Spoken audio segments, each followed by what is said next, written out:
मैंने धीरे से पीछे मुड़ के देखा।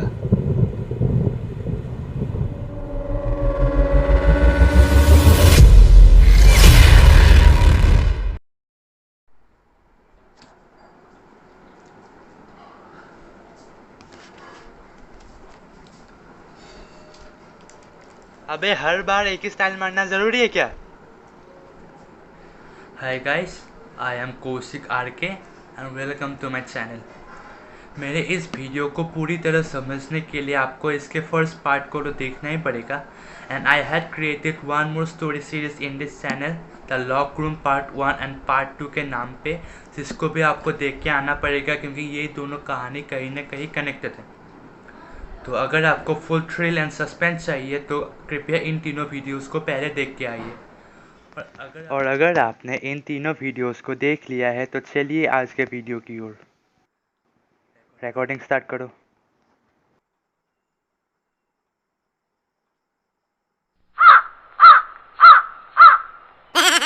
अबे साले। So the story continues like this.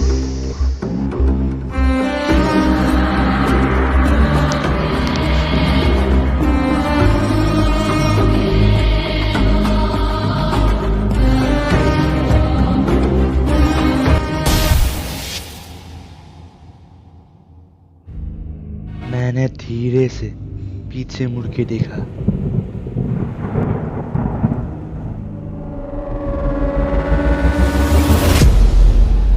पर मेरे पीछे कोई भी नहीं था। डर के मारे मैं सांस लेना भी भूल गया था, इसलिए मैंने तब एक लंबी सांस ली। And then I turned back ahead, but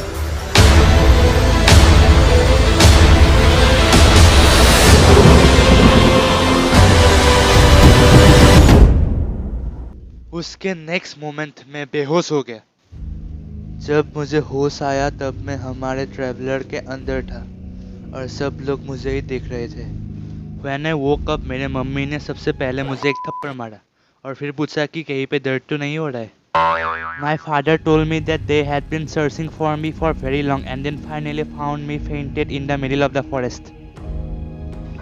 उन्होंने फिर कहा कि हमारा ट्रैवलर भी ठीक हो गया है, पर हम घर अगले सुबह जाएंगे क्योंकि तब तक बहुत रात हो चुका था। Then they asked me to rest and went out to prepare dinner. उसके कुछ देर बाद मेरा भाई मेरे पास आया। वो अलग ही नशे में था। वो मुझ पर चिल्ला रहा था और वो भी इसलिए क्योंकि मैं उसको साथ में नहीं ले गया था।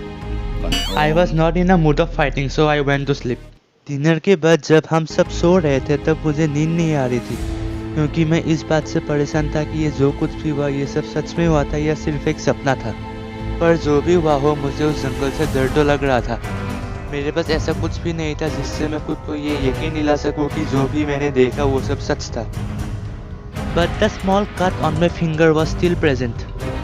फिर मुझे वो नेकलेस याद आया। जिस पॉकेट में मैंने उसको रखा था उस पॉकेट में मैंने हाथ डाला पर वो खाली था। फिर मैंने दूसरा पॉकेट देखा। एंड ब्रो, इस बार मैं इतना डर गया कि पहले कभी नहीं डरा था। मेरा पसीना निकलने लगा क्योंकि उस पॉकेट में मैंने मम्मी का फ़ोन रखा था जिसको शायद मैंने घुमा दिया। यार, अगर उनको पता चल गया कि मैंने उनका फ़ोन घुमा दिया है तो मेरा हालत तो खुद से भी बदतर हो जाएगा और ऊपर से मेरा गेम खेलना भी बंद हो जाएगा। वैसे मैं फिर से उस जंगल में अकेले तो नहीं जाना चाहता था, पर अगर मैं किसी को भी मदद के लिए बोलता तो वो जाके मम्मी पापा को बता ही देते। तो बहुत देर तक सोचने के बाद मैंने ये डिसाइड किया कि मैं उस जंगल में फिर से जाऊंगा। और वैसे भी जो भी मैंने देखा अगर वो सच है तो मैं अभी तक जिंदा कैसे हूँ। So after that I went out silently, collected stones and with great courage again went towards the forest. जैसे जैसे मैं जंगल के अंदर जा रहा था मैं रास्ते पे एक एक पत्थर छोड़ के जा रहा था so that I don't get lost again. चलते चलते मैं उसी मोटे पेड़ के पास पहुंच गया। वहाँ आसपास मैंने थोड़ी देर तक उस फोन को ढूंढा पर वहाँ पे वो नहीं था। वहाँ जंगल में से अलग अलग जानवरों के आवाज़ भी आ रहे थे और मुझे ऐसा लगा कि कोई चीज़ मेरी तरफ आ रहा है, इसलिए मैं भाग के थोड़ी और आगे गया। It was about 12 PM, but the moonlight helped me a bit. आगे जाके मैंने देखा कि मुझसे थोड़ा दूर एक पेड़ के नीचे एक छोटी बच्ची बैठकर रो रही है। The next immediate thought I had after that was, यार कुछ तो गड़बड़ है, इसलिए मैं वहाँ से वापस जाने ही वाला था। पर यार वो तो मैं एक इंसान ही। मैंने सोचा कि अगर बाई चांस से सच में एक छोटी बच्ची है और मेरे जाने के बाद इसको कुछ हो गया तो इसके जिम्मेदार तो मैं ही हूँगा। और वैसे भी अगर किसी चीज़ को मुझ पर अटैक करना है तो वो तो सीधा भी कर सकता है, ऐसे किसी बच्चे का एक्टिंग करने का क्या फ़ायदा। यही सब सोचने के बाद मैं उसके पास गया। मुझे देखकर वो और ज़ोर से रोने लगी। बड़े मुश्किल से मैंने उसको चुप कराया। वो मुझसे उम्र में 2-3 साल ही छोटी लग रही थी। मैंने प्यार से उससे उसके बारे में पूछा। उसने कहा कि उसका नाम एमा है। One could have told from her accent that she wasn't an Indian. वो उस जंगल के पास में ही एक स्कूल में बोर्डिंग में रहती है। उसने कहा कि उसके स्कूल के कुछ स्टूडेंट्स और टीचर्स इस जंगल में पिकनिक मनाने के लिए आए थे, पर वो सो गई थी। And when she woke up, everyone was gone and she was alone in that creepy forest. ये सब सुन के मुझे बहुत अजीब लगा, but I gave her a comforting smile. मैंने उसको कहा कि मैं उसे उसके हॉस्टल तक ले चलूँगा। मैं वहाँ इसलिए भी जाना चाहता था क्योंकि मुझे लगा कि एमा के स्कूल के लोगों को शायद वापस जाते समय वो फ़ोन भी मिल गया होगा। तो हम दोनों उस हॉस्टल के तरफ चलने लगे। वो हॉस्टल जंगल के दूसरे तरफ था।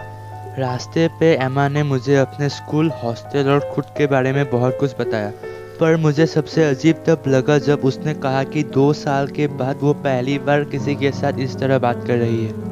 थोड़ी देर बाद उसने कहा कि हम हॉस्टल पहुंचने वाले हैं, और हम पहुंच भी गए। But when I saw it, I had a very strong feeling that something is not right. क्योंकि वो बिल्डिंग बहुत पुराना लग रहा था, with broken glasses and the walls were all burned.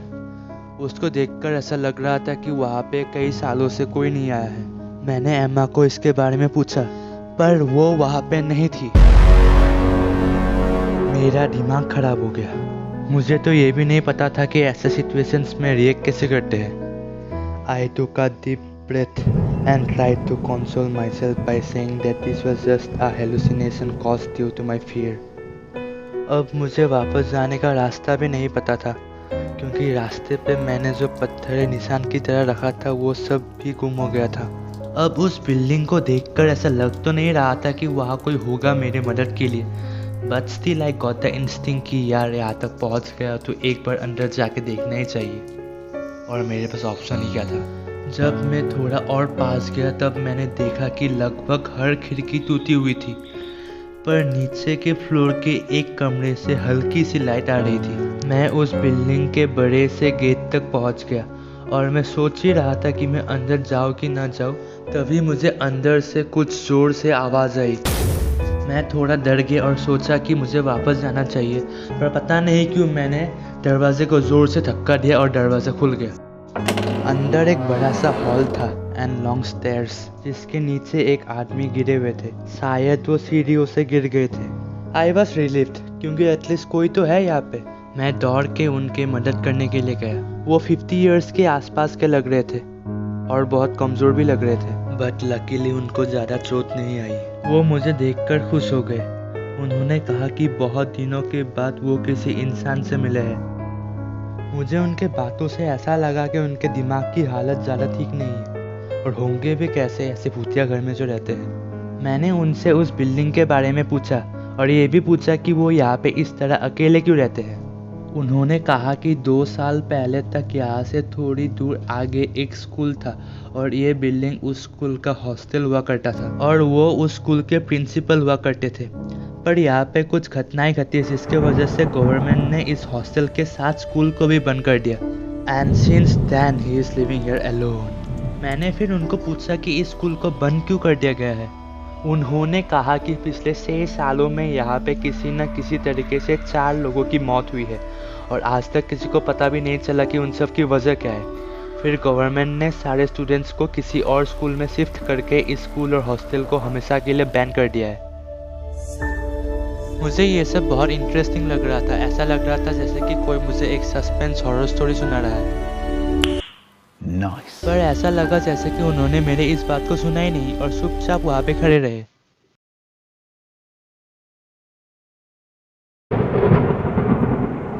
और फिर हंसते हंसते कहा, कैसा लगा मेरा एक्टिंग? मैंने सोचा कि यार इनका तो सच में स्क्रू ढीला है। फिर मैंने उनको पूछा कि जिन लोगों की मौत हुई है वो लोग कौन है। उन्होंने कहा कि उन 4 लोगों में से एक औरत थी जिसका नाम था मेघाली, और बाकी 3 स्टूडेंट्स थे जिसके नाम थे आकाश, कार्तिक और एमा। मुझे ये कार्तिक नाम को जाना पहचाना लग रहा था, पर मैंने उस पर ज़्यादा ध्यान नहीं दिया क्योंकि एमा का नाम सुन के मेरा दिल धड़कना बंद हो गया था। He noticed the fear on my face और मुझे पूछा कि क्या हुआ। फिर मैंने उनको जंगल में जो एमा नाम की लड़की मिली थी और मेरे उस सपने के बारे में सब कुछ बताया। वो फिर से हंसने लगे। फिर उन्होंने पूछा कि इसमें प्रॉब्लम क्या है। मैंने कहा कि हम अक्सर सपने में वही देखते हैं जो हमारे साथ होता है या जिसके बारे में हम सोचते रहते हैं, पर मैंने तो इस सपने के बारे में अपने सपने में भी नहीं सोचा था, तब भी मुझे ये सपना क्यों आया? अरे कहना क्या? उन्होंने कहा, तुम्हें ऐसा क्यों लगता है कि सिर्फ तुम डिसाइड कर सकते हो कि तुम क्या देख सकते हो? वाह, क्या डायलॉग मारा है। फिर उन्होंने कहा कि वो चाय बनाने के लिए जा रहे हैं और मुझे कहा कि मैं वहीं रहूं और खासकर फर्स्ट फ्लोर में तो बिल्कुल भी ना जाऊं। फिर वो एक कमरे के अंदर चले गए and I started searching for a different stairs to go to the first floor. अगर वो नहीं बोलते तो शायद मैं जाता भी नहीं, पर अब जब उन्होंने बोल दिया तो मेरा क्यूरियोसिटी बढ़ गया। All the rooms were strange, जैसे कि वर्षों से सफाई नहीं हुई है। उसके बाद मैंने पूरा बिल्डिंग घूमना शुरू कर दिया। पूरे बिल्डिंग में सिर्फ 2-3 ही लाइट थे and the walls and ceilings were all old and burned. पर एट लास्ट मुझे ऊपर जाने का रास्ता मिल ही गया।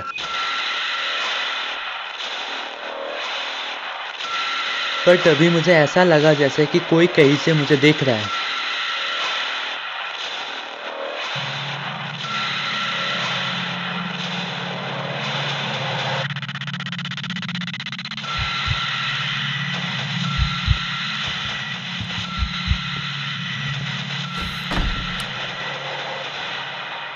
जब मैं फर्स्ट फ्लोर पे पहुंच गया तब वो बाकी सारे कमरों से अलग लग रहे थे क्योंकि वो बहुत ही साफ और नया लग रहा था। पर पता नहीं क्यों मुझे एक बहुत ही नेगेटिव फीलिंग आ रहा था। And suddenly the small cut on my finger started paining. मैं थोड़ी देर तक इधर उधर घूमता रहा। वैसे तो मुझे वहाँ कुछ भी इंटरेस्टिंग नहीं मिला, पर वहाँ पे एक दीवार पे एक पेंटिंग था जिसका चेहरा ठीक से दिखाई नहीं दे रहा था। मुझे वो थोड़ा सा अजीब लगा। एनीवेज, मैं वापस जाने वाला था पर मेरे पीछे का दरवाज़ा बंद हो गया। फिर मुझे लगा कि उस कमरे में मेरे अलावा और भी कोई है और मैं उस पेंटिंग को देखता रहा।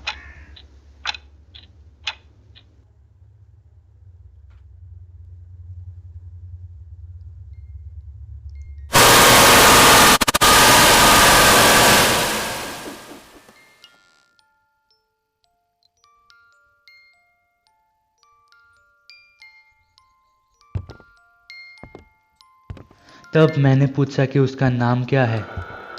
माँ ने कहा, कार्तिक। मतलब हम यहाँ पे आए नहीं है बल्कि हमें लाया गया है, और इसीलिए मुझे कार्तिक नाम इतना जाना पहचाना सा लग रहा था।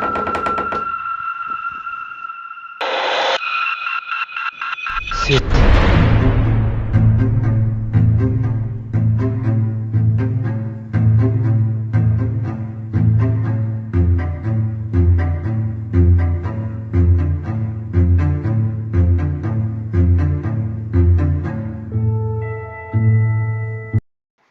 तो हाँ, बहुत बढ़िया। साला 15 मिनट से पका रहा है, अब जल्दी से खत्म कर।